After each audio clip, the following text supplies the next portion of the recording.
Y Judá, o Yahudá, era uno de sus herederos y fue vendido como esclavo.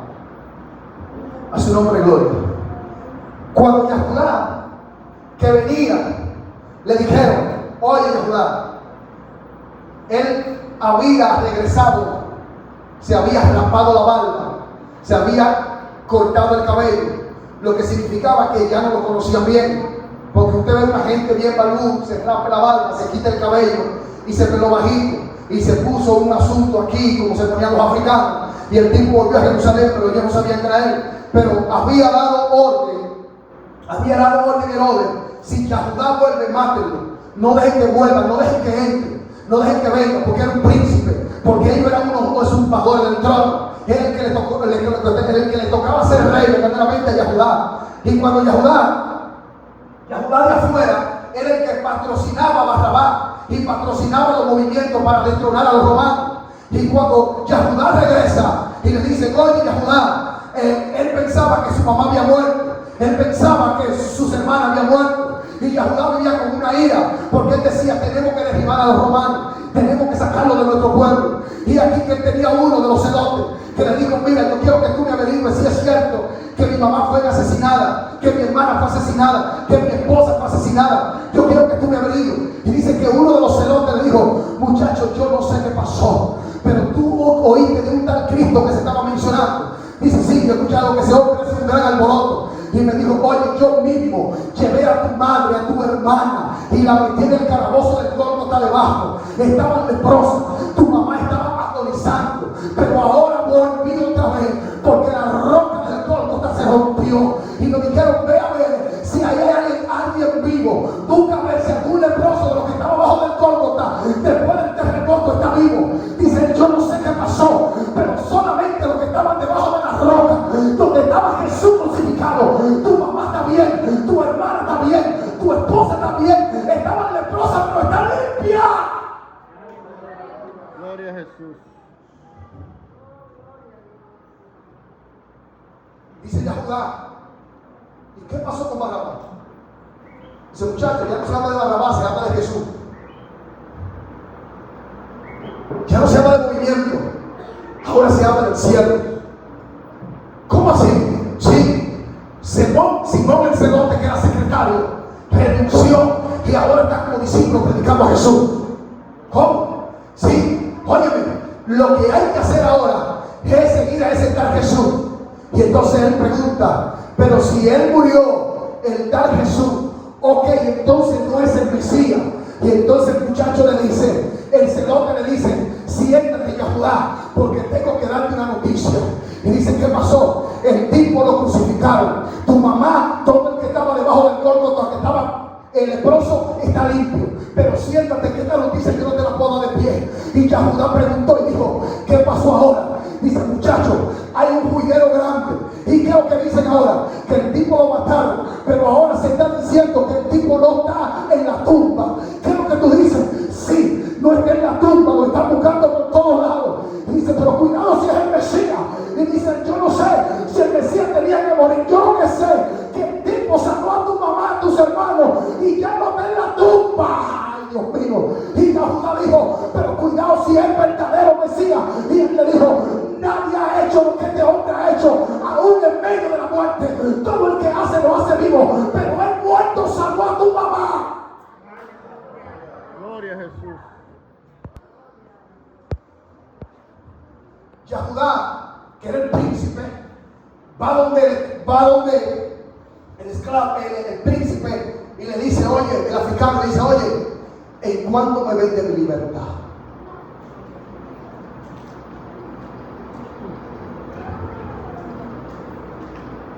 Le dice: tu libertad tiene un solo precio.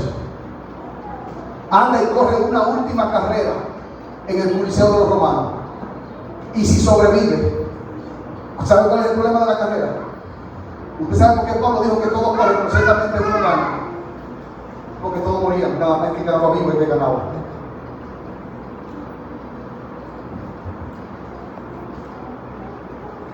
El tipo le dice: oye, Yahudá, quiero que si quieres tu libertad, corra una vez más.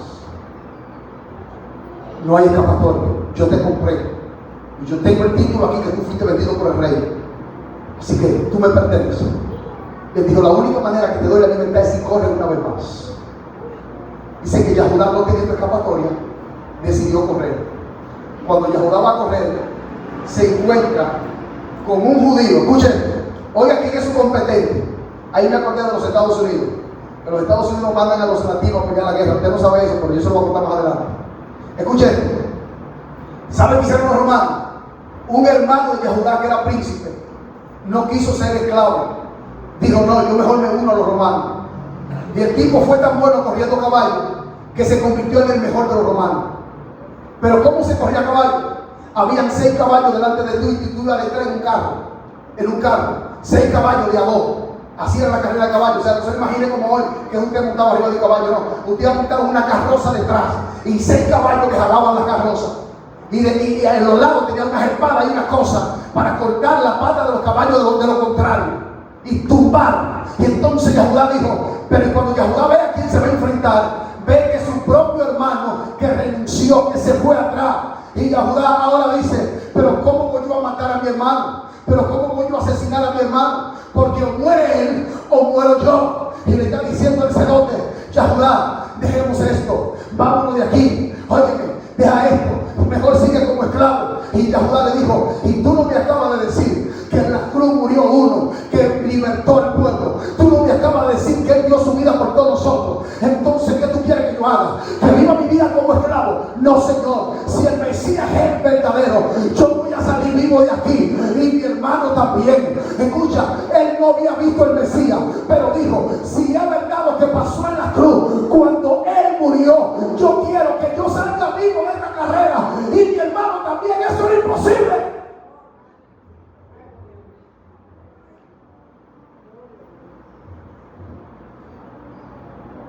Uno de los dos murió. No había forma de ganar si no había muerto. Comenzó la carrera. Su hermano le odiaba. Odiaba a Yehudá porque no quiso rendirse. Él decía que por la rebelión, porque Yehudá era el mayor. Él decía que por la rebelión de Yehudá, su madre había sido esclavizada, sus hermanas habían sido esclavizadas. Él decía que Yehudá tenía el problema porque era el príncipe, era el heredero al trono. Escuchen, y comenzaron la carrera. Y comenzaron, salieron como 10. Al final nada más quedaron ellos 2. Y cuando Yehudá ve que va a matar a su hermano, comienza a darse por vencido porque no quiere matar a su hermano. Y dice que Yehudá levantó los ojos al cielo y dijo, Mesías, creo en ti. Muera yo o muera mi hermano, yo sé que tú eres el enviado. Pero él todavía no lo hubiese visto. Dijo, yo sé que tú eres el enviado, porque no había podido pasar lo que ha pasado en el pueblo. Nadie había alborotado el pueblo como tú lo has hecho. Y aún después de tu muerte las cosas se tranquilizan, pero después que tú moriste el pueblo está mal alborotado. Yo sé que eres tú. ¿Y sabes qué pasó? El tipo, el hermano, se puso ciego, no veía para dónde iba, y de repente se le atravesó el carro de Yehudá, y el carro de Yehudá se voló con todo, y el tipo salió volando y cayó encima de un grupo de hachas y lanzas que tenían ahí, y pensaron que el tipo había muerto, pero solo una pierna le fue amputada. Y cuando Yehudá lo van a sostener, le dice, oye, tu hermano ha muerto. Y cuando Yehudá sigue caminando y va donde están los heridos, Yehudá ve que su hermano está vivo y él ha sido declarado campeón, y dice, de ahora en adelante voy a ser libre para predicar al Mesías, porque yo y los celotes no pudimos liberar a Jerusalén, pero a través del Mesías ha sido libre Israel.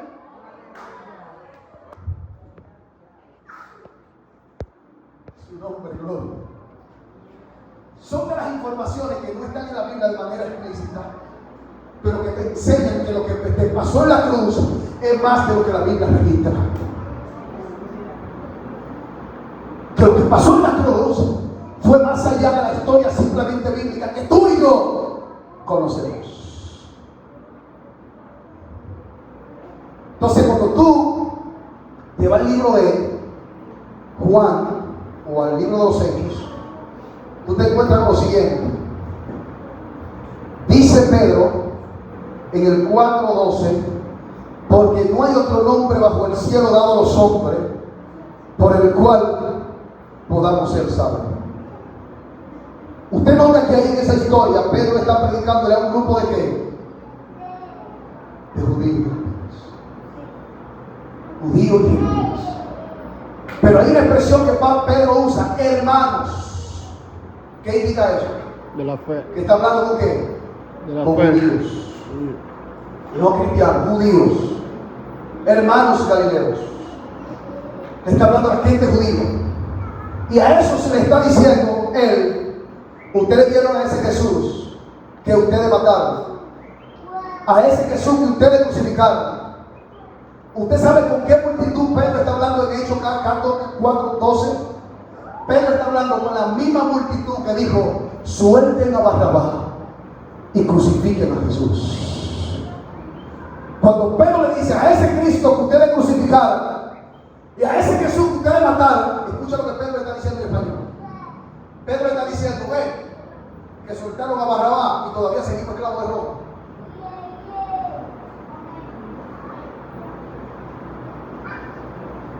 Pero crucificaron a Jesús y tenemos el placer de ser libres no solamente de los romanos, sino de todo poder antagónico de la tiniebla.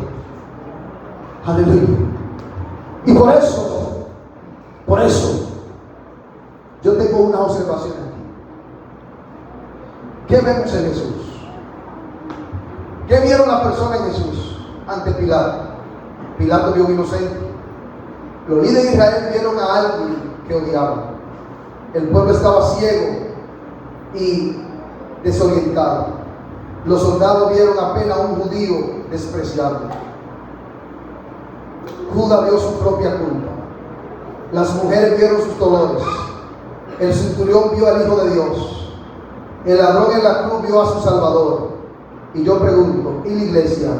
¿A quién ve?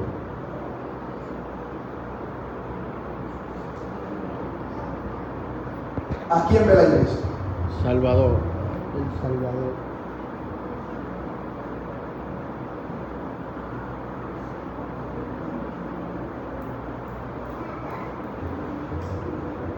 Si miramos la cruz y vemos otra cosa que no sea Jesús, necesitamos identificar cuál es la cruz que estamos mirando. Porque es posible que si tú miras la cruz y no veas a Jesús, a quien tú estés mirando crucificado es a Barrabás. Pero si tú miras la cruz y al que ves a Jesús, entonces Él es el que está crucificado. Pero mientras tú miras la cruz y veas otra cosa que no sea Él, entonces está mirando la cruz equivocada. Porque lo que pasó ahí, en ese evento, trascendió los tiempos. Hasta el punto que toda historia que no puede ser sustentada desaparece durante los años. Esta, mientras más pasan los años, más fuerza coge. Mientras más crece la humanidad, más grande es la historia del que murió en la cruz, como si fueran los tiempos que vivimos. Por tanto, lo que pasó en la cruz no solamente tocó a Yahudá, no solamente tocó a sus familiares. Dice la Biblia que salían los muertos y se le aparecían a sus familiares. Pero eso no es lo grande, porque esos muertos que resucitaron el día que Cristo resucitó, o el día que Cristo fue muerto, esos muertos volvieron a morir. Estuvo Lázaro resucitado, pero Lázaro se murió de nuevo. Estuvo el hijo de la hija de Naín, pero también se murió. Estuvo la hija de Lázaro, pero también se murió. Pero yo pregunto, el Mesías resucitado, el que murió en la cruz, murió y resucitó y no ha muerto nueva vez. Es decir, no es sus señales, lo necesitamos a Él, no es la seña, necesitamos la cruz en nuestra vida, el acontecimiento histórico, lo que lo ha marcado, lo que ha dividido una historia en dos, porque yo he visto gente que Dios lo ha sanado de una enfermedad mortal, pero después se muere. Es decir, la señal es momentánea, pero la señal de la cruz, la que Cristo hizo aquel evento, ha marcado la historia para siempre. Jesús sanó, ok, un día te va a morir, enfermo no te va a morir, no importa que tengas sanado. Pregunto, ¿contigo muere la cruz? Se va a señal por la cruz, sí. Aleluya. Por eso, la cruz no es una simple señal. La cruz es el cumplimiento de un evento histórico que había sido profetizado. La cruz es el cumplimiento de la salvación, de la reconciliación del hombre con Dios. La cruz es la manifestación de que el Creador es responsable. La cruz es la materialización del sueño de Dios. ¿Cuál era el sueño? Reconciliar al hombre con Él otra vez. La cruz no es un pedazo de madera que tú llevas en el pecho. La cruz es el significado de que un Dios tan poderoso se hizo carne, se menospreció a Él y te amó a ti. Eso es la cruz. Esa es la cruz. No es una seña, no es una señal, no es una evidencia esporádica. La cruz es la evidencia de que el Dios que hizo la humanidad no se ha olvidado de su bajeza y de su pecado. La cruz es la evidencia de que Él está en el cielo. La cruz es la evidencia de que Él es Dios. La cruz es evidencia de que Él es el Adonai. La cruz es la evidencia de que Él es el Shaddai. La cruz es evidencia de que Él es el Todopoderoso. Esa es la cruz. En el año 110 a.C. se levantó una revuelta. Escuche esto, por favor. En el año 110 a.C. se levantó una revuelta para derrumbar a Roma. ¿En qué año? En el 110 a.C. Y cierro con él. Pompeyo, el general romano, agarró su tropa y fue hacia Cilicia. Y allí puso su campamento. E hizo una retaguardia para pelear contra los galos, lo que ustedes conocen hoy como Francia, Galacia. Y hizo una retaguardia. He aquí que pudo vencer a Espartaco, que era el cabecilla de aquella revuelta. Y todo lo que se había revelado, había unos 600 kilómetros de donde estaba la guerra hacia la capital romana. Y cuando Pompeyo pudo vencer a los que se habían levantado contra Roma, ¿sabe qué hizo Pompeyo? Levantó 600 kilómetros de cruz, desde la batalla hasta Roma, y lo crucificó uno a uno. Yo le pregunto a ustedes, ¿de cuál de más de esos 100,000 que crucificó Pompeyo usted lo conoce?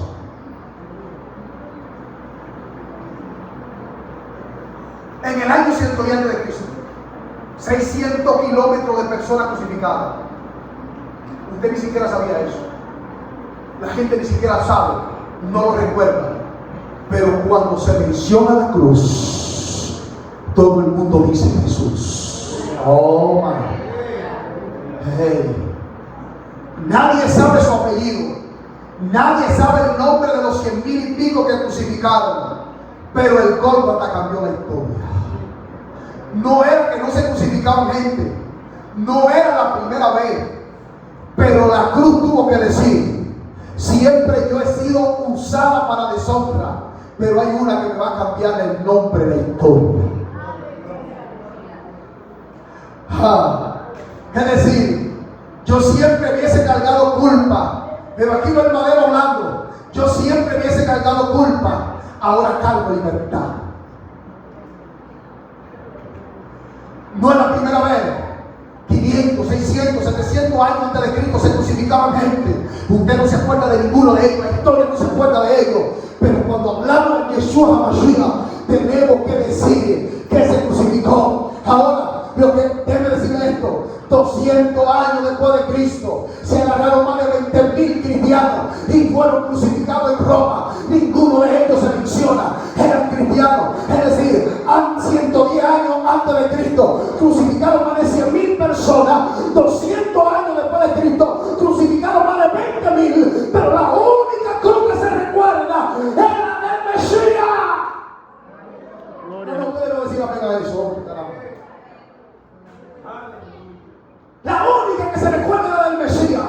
No es que no se crucificaron gente antes, no es que se crucificaron gente después. El que hizo la cruz digna se llama Jesús. Eso, cuando usted usa la palabra Él cambió la historia, usted va a saber de qué está hablando ahora. Él cambió la historia. La gente siguió siendo crucificada, pero ese Gólgota, de ahí en adelante, jamás se volvió a crucificar a una persona. Primero porque las peñas se abrieron. Wow. el terremoto después de su muerte, derrumbó el lugar. Y busque foto antigua, métase a Google, usted tiene un amigo ahí que se llama Google, y busque cómo está el Gólgota en estos tiempos. Y usted va a ver que no hay foto de que ahí se pudiera seguir crucificando a gente. No había manera. Es decir, aquí hay un antes y hay un después. El que ha muerto aquí es el Hijo del Hijo de Dios. Es el Dios hecho carne que habitó entre su pueblo. Es el inocente que se hizo culpable para llevar la culpa. Y termino diciendo, ¿qué pasó en la cruz? Padre, gracias te damos por la oportunidad que hemos tenido de estar en esta casa una vez más.